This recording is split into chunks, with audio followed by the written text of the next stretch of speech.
Hi guys, so GCSE English Language AQA Paper 2. So as most of you know, it's wise to start with question 5. This is 50% of your marks, so you should spend 40 to 45 minutes on this question. This is the most important question, of course, and 40% of it is down to your English. So make sure you check your paragraphing, your spelling, your capital usage, and your grammar at the end. Okay, so how do we do it? For June 2023, you're certainly going to be getting an article or a speech. Now, they are basically the same, 95% of your piece. The only difference is, for an article, you would just put a title at the top. And for a speech, you would just start off with something like, "Hi guys, I'm here to talk to you today about such a thing." So introduce it as if you were talking to a group of people. But the body of the piece is basically the same for all these forms. Okay, so how do we do it? So you need to look at the statement and break it into sections. You're going to do a paragraph on each section. So the basic structure we're looking at is this. Paragraph 1, introduction. Now this can be very short. You would just say something like, "I agree or disagree with the statement, and I'm going to explain why clearly with reasoned arguments why this is the case." So you're just saying if you agree or disagree, and then telling the reader that you're going to explain why. If you can get a rhetorical question in that first introductory paragraph, you'll get extra marks for that. So this question is about travel. The rhetorical question could just be something like, "Do you like traveling?" Okay, paragraph 2. You just look at the first section of the statement or pick out a set of words and you're going to talk about them, your opinions on them. Paragraph 3. Pick out the next section of the statement and you're going to talk about those, your opinion on those. Paragraph 4, I recommend looking at the counter-arguments. So you'd start that paragraph with something like, "I'm now going to evaluate the counter-arguments on this issue." And in that paragraph, you're going to talk about the opinions of people who don't agree with you. What is the opposite side of the fence? And how do you counter their point of view? Why is their point of view not as good as yours? So you've done several paragraphs. Your last paragraph is your conclusion.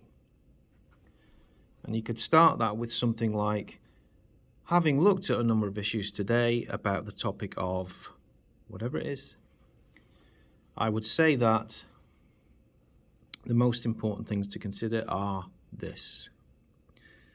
And I would refer back to the points you made in your main piece. So you say something like, "As I have explained, such a thing.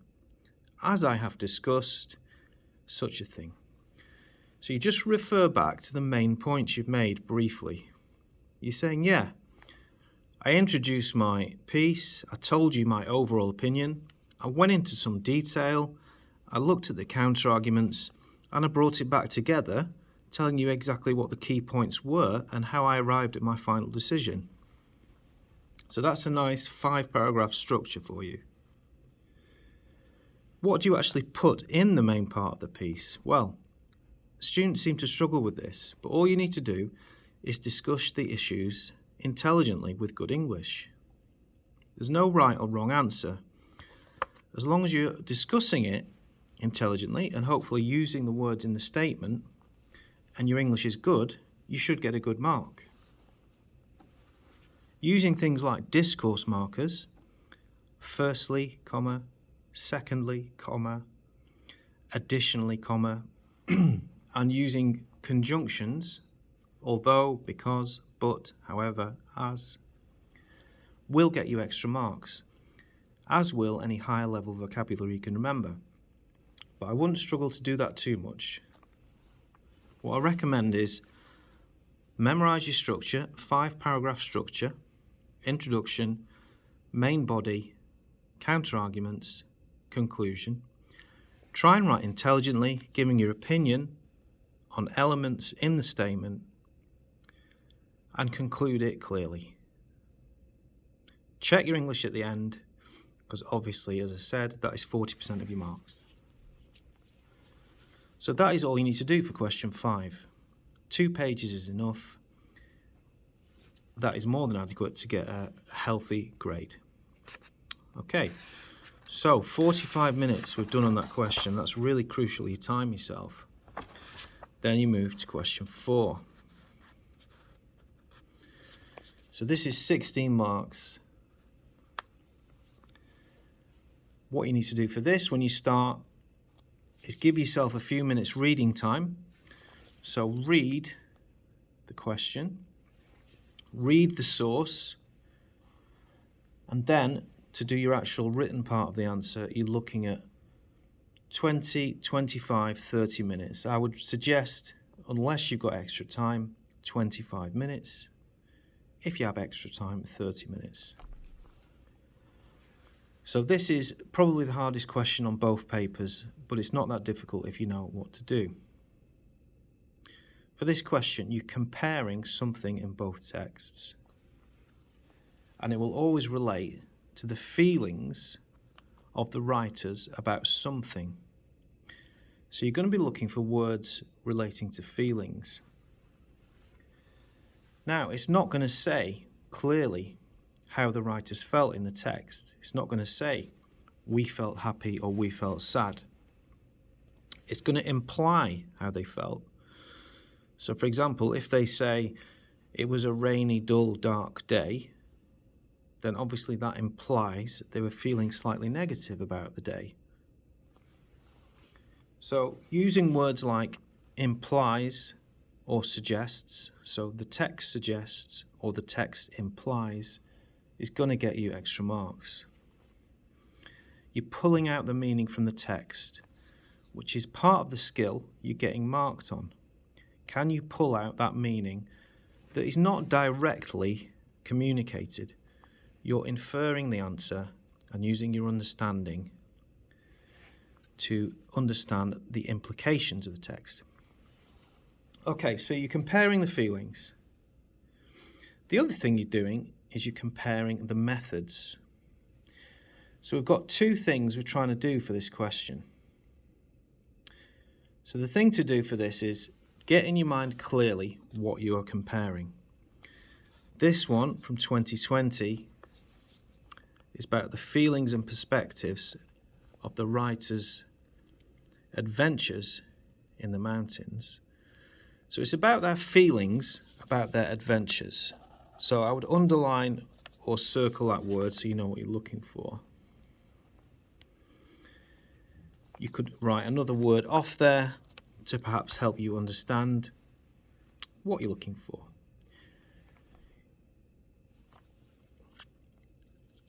Probably keywords there would be, did they enjoy it? Did they feel scared? Were they afraid? Were they inspired? Basically, you're looking for positive or negative impressions relating to that word. So, you get your text, and you're going to go through each one, looking for anything that implies a feeling about their adventures. So, as I said, it's not going to say we were happy or we were sad. It's going to imply something like it was raining heavily, or the night was very dark, or it was cold, or the scenery was beautiful. All of those things imply different feelings. So you're going to go through and look for implied feelings in different parts of the text. Circle them or underline them for both texts. And for each one, you could write, he was inspired, or he was afraid. That's about their feelings. So you're going to circle parts of the text that imply a certain view of how they felt about being in the mountains. You're going to do the same for the other text. Obviously, it won't be about the mountains, but whatever it's about, you're going to circle where it implies a feeling. Enjoyment. Maybe this one is fear. So when you've got 2 or 3, yes, 2 or 3, you're then going to do your comparison. So the basic way you structure your points is you just write source A is different to source B, or source B is similar to source A, or you could write the writer's feelings are similar in source A and source B, or the writer's feelings are different. Put your quotes and then explain why those quotes show they had different or similar feelings. So to repeat that, you're just going to explain why the writers had similar or different feelings using quotes. Now, you could get 2 points, you could get 1. I would aim for 2 comparative points, because then you've got to compare the methods. What does that mean? So to get a grade 4, you do need to refer to the methods they've used. Now, this is just language features, so this should be very easy for most people. Look for the easiest language features in the text. So, for example, you might want to find an example of descriptive language, which is the easiest language feature. You might want to find an example of a simile. Let's say there was a simile here. So all you're going to do is find a language feature in both texts. So let's say there's descriptive language here. Oops. Descriptive language. And then all you're going to do is make a point comparing the methods. So the sentence would be something like this. In source A, the writer uses descriptive language, and in source B, the writer also uses descriptive language. Put your quotes. If you have time, you can explain how using these language features helps to effectively communicate what's in the text. So that's a third step if you have time, where you would say the use of descriptive language enables the writer to communicate, in this case, how cold it was on the mountain. Obviously, your text will be about something else. So just to repeat that, you just need a point comparing the language features, and you could say the writers employ different methods. For example, source A uses a simile, quote, whereas source B uses more descriptive language, quote. If you have time, you can explain how that helps the writers communicate. What do the use of those language features tell us? The simplest way to look at this question, though, is to do 1 or 2 comparative points on their feelings, and then 1 point on the methods. So I recommend 3 points. 2 points comparing the writer's feelings, and 1 point comparing the methods. You don't spend forever on this question. So after 25 or 30 minutes, you need to move on. Okay, so which question do we move on to? Some people would go straight backwards to question 3, language features, because you have just looked at the language features for those texts. I would recommend going to question 2, as this is quite similar to question 4. This is a summary question. So you are meant to read both texts and compare or summarize one element from both texts. Now, it's not going to be the same as the thing in question 4 which you compared, and that's a common mistake. So make sure you don't compare the same thing you did in question 4. So it's going to be something different. This is a relatively short question, 8 marks. So you're only looking at spending 10 minutes if you have normal time, or 15 if you have extra time. You're going to do 2 paragraphs, and in each paragraph you're going to do a comparative point. So in each paragraph you'd write something like, source A says this, whereas source B says this.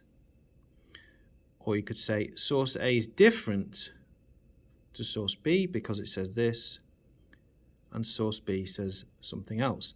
So you're using words like similar, different, whereas, but. You're showing the differences or the similarities. You're looking for the one thing it asks you about, and that one thing only. So when you've read the question, obviously you go back to the text, and it should be quite quick, this, because you've just read it, and you're going to need to circle something else or underline it or highlight it. So again, whatever you're looking for, you're going to highlight that element for question 2. So you're looking for 2 things in each text. Go to the other text, question 2. That is the point relevant to question 2. I'll circle that one. There's another one there, question 2. And you're going to pair up those points with the points in the other source. So 2 paragraphs